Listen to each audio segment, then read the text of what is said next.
Gan Katie, yes, ang mga taga-UPV, kagang iban pa nga mga mahilig sa fun run, nag-conduct na sa isa ka fun run. Ay, I like. Yes, ari tutukan ta ang UPV Fun Up sa Largata.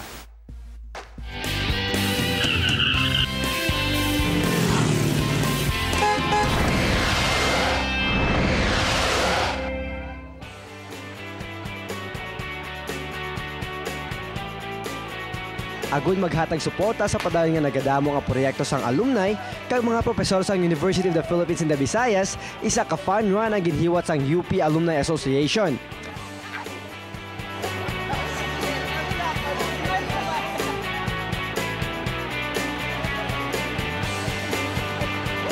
Hindi lang mga isko ag iska ang nakibuylog sa sining proyekto, bangod bisan sino ang saranggid magupod sa dalagan.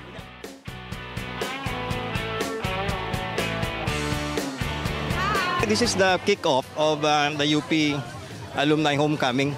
No, annual event ni siya pero first ning fun run para sa UP.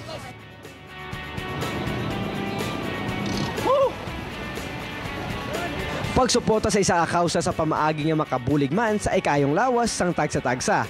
Hindi naman ang ato nasaksiyan sa Largata. Makoy, may isa pa ka celebration. Ang same